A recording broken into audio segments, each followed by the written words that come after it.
international referee at those rugby level, resigned.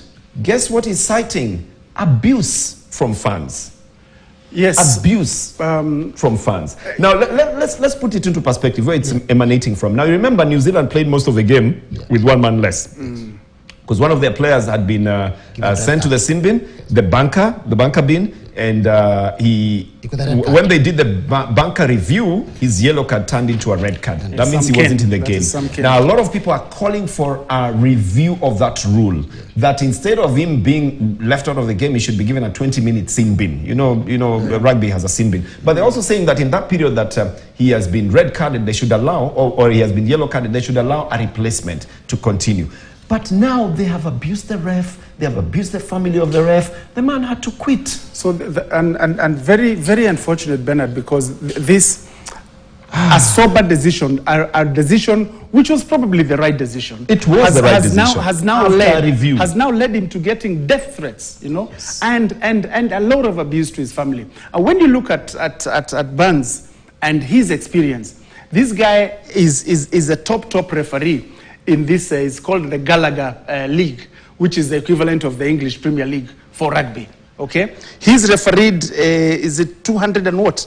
272 of those. He's someone who has experience. He has refereed 111 test matches. To me, this is a real loss to rugby. What's your take on this? Let me put it this way. You know, when you hear threats, you don't expect it in international level. You know, these are the experiences that we have.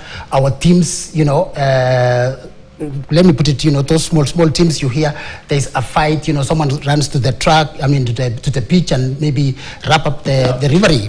But when you get such kind of things, Bernard, it tells you that sometimes these jobs are very difficult. It is the same thing that, you know, some coaches, sometimes they underwent, and therefore, you know, sometimes they are being just chased away. And yet it is not a mistake of their own. They are just following the rules. Okay. Well, we must thank him, first of all, for the good job he has done. You know, most of the fans were saying that Sia Collins of South Africa should have also gotten a red card. You know, they were trying to balance the things and all that. But yes, sometimes refereeing is a thankless job. We've seen referees being manhandled. I always vouch for the referee. He's somebody's father, somebody's husband, he's somebody's uncle and all that. You know, now even the family was getting death threats. The wife and the children are now scared. It's not fair.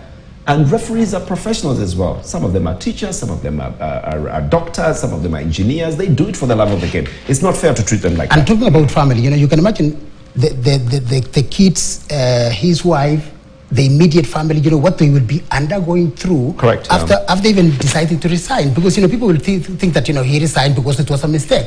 Of course, you know, sometimes you have to fight, but you reach a level, Bernard, whereby you say, you know what, I've done enough. Enough is enough. Yeah. Wow. You know, when sorry about Wayne Burns, but we're sorry about what has happened, but we hope that this doesn't happen to any other referee later on. We've got to take a break now. And the question that we're using for you to get to interact with us is, well, really, just send a comment on Helen Obiri and what you think about it. I've seen a couple of congratulatory messages just to us saying, yes, that's the way to go. It was a good move to the US and a good change also from track to the field. Congratulations is what is coming in. But when we come back after the break, we'll also be talking about the Kenyan Premier League and what happened in midweek matches. And then we'll talk about hockey as well. Kenya was bundled out of the Olympic qualifiers. We'll fill you in on that after the break.